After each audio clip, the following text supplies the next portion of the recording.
Good morning everyone. तो स्वागत है आप सभी का फिर से हमारे प्यारे से प्लेटफॉर्म द लर्निंग चैनल पे। जैसा कि हम लोग पिछले क्लास में कंट्रोल एंड कोऑर्डिनेशन का पार्ट 1 कर चुके थे कवर, जिसमें हम लोग सेंट्रल नर्वस सिस्टम और पेरिफेरल नर्वस सिस्टम के बारे में अच्छे से जानकारी लिए, न्यूरॉन्स के बारे में अच्छे से पढ़े, उसके स्ट्रक्चर के बारे में पढ़े, रिफ्लेक्स एक्शन क्या होता है उसके बारे में पढ़े। आज हम लोग पढ़ने वाले हैं हमारा प्यारा सा टॉपिक ब्रेन, जो कि एक वाकई में ही अपने ही मतलब ये सिर्फ हमारे नॉलेज के लिए इम्पोर्टेंस नहीं है, ये हमारे जीवन के लिए, दैनिक जीवन के लिए भी बहुत इंपॉर्टेंट रोल परफॉर्म करता है। इसलिए हमें इसके बारे में जानकारी रहना हमारे लिए बहुत आवश्यकता की बात है। तो आज हम लोग इसलिए एक स्पेसिफिक लेक्चर ब्रेन के ऊपर लेकर के आज आप सभी के समक्ष प्रस्तुत हुए हैं। तो चलिए शुरुआत करते हैं। ये जैसा कि देख सकते हैं कि डायग्राम हम यहाँ पे ड्रॉ पहले ही कर चुके हैं ब्रेन का। एज इट इज तो डायग्राम नहीं है, पर आपको समझाने के लिए हम ऐसा रफ डायग्राम बनाए हैं। जैसे कि इस डायग्राम में देख रहे हैं, आपको पहले ही हम बता देते हैं कि ब्रेन का जो है मेनली 3 पार्ट है और उस पार्ट के अंदर फर्दर उसका डिवीजन है। ठीक है, तो मेनली 3 पार्ट में सबसे पहला हमारा पार्ट है फोर ब्रेन, दूसरा है हमारा मिड ब्रेन और तीसरा हमारा क्या है, हमारा हिंड ब्रेन। यहाँ पे देख रहे हैं ये 3 पार्ट है। उसमें सबसे पहले में देख रहे हैं फोर ब्रेन के अंदर जाते हैं तो उसमें देख रहे हैं सेरिबेरम। सेरिबेरम जो देख रहे हैं, ये जो देख रहे हैं ये पार्ट, इसको सेरिबेरम कहते हैं। सेरिबेरम के अंदर जितने भी हमारे थिंकिंग पावर जो भी है वो सारा किसमें है, सेरिबेरम। सेरिबेरम उसको जो है कंट्रोल करता है। जैसे मान लीजिए कि आप जो है कोई चीज 5 साल पहले किए थे, अगर उसको आपको याद रखना है तो वहां पे उस केस में हमारा कौन सा रिस्पॉन्सिबल करेगा, सेरिब्रम जो है वो हमारा वहां पे उस केस में वो रिस्पॉन्सिबल रहेगा उसको स्टोर करके रखने के लिए। वह इंफॉर्मेशन को वह स्टोर करके कौन रखेगा, तो सेरिब्रम रखेगा। उसके बाद हमारा है, यहाँ पे देख सकते हैं ये जो देख रहे हैं, ये वाला जो एक ऊपर से कवरिंग देख रहे हैं, कवरिंग लेयर जो है ब्रेन का, उसको कहते हैं कैरिनियम। कैरिनियम को क्या कहते हैं, स्कल। ये क्या करता है, प्रोटेक्ट करता है किसको, ब्रेन को। किससे, तो बाहर के सराउंडिंग से। मान लीजिए आपका एक्सीडेंट हुआ, ऐसा हो ना, पर मान लीजिए अगर किसी का एक्सीडेंट हुआ तो उस केस में क्या होता है,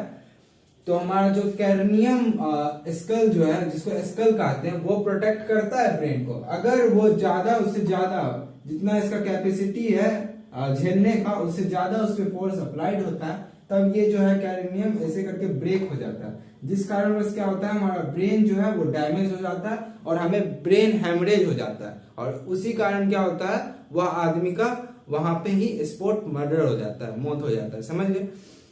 अब देखिए आगे, सेरिब्रम समझने के बाद अब हमारा है हाइपोथैलेमस। जैसा कि यहाँ पे लिख दिए कि हाइपोथैलेमस क्या करता है, हमारा हाइपोथैलेमस का काम है हमारा रेगुलेट करता है किसको, बॉडी को, टेम्परेचर को।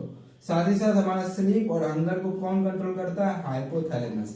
एंडोक्राइन ग्लैंड्स में पढ़ेंगे कि हाइपोथैलेमस जो है उसको मास्टर ऑफ मास्टर ग्लैंड कहते हैं। क्या कहते हैं, मास्टर ऑफ मास्टर ग्लैंड। वो हम अपने अगले लेक्चर में कवरिंग करने वाले हैं एंडोक्राइन ग्लैंड्स के बारे में।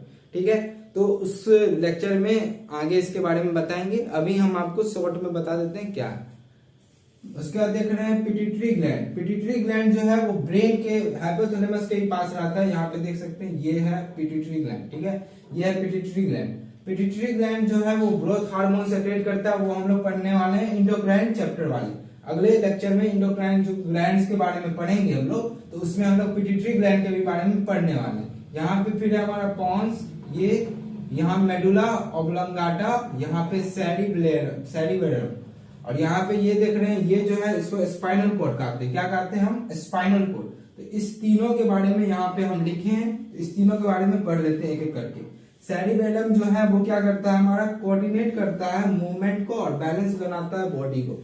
बॉडी के बैलेंसिंग के लिए कौन सा, कोई आपसे पूछेगा कि वह कौन पार्ट है ब्रेन का जो कि बॉडी के बैलेंसिंग के लिए रिस्पॉन्सिबल है, तो वो हमारा है सेरिबेलम। क्या है हमारा, सेरिबेलम। ठीक है, उसके बाद हमारा है पॉन्स। क्या है हमारा पॉन्स, वो क्या करता है, रेगुलेशन ऑफ ब्रीथिंग रेट और स्लीपिंग साइकिल।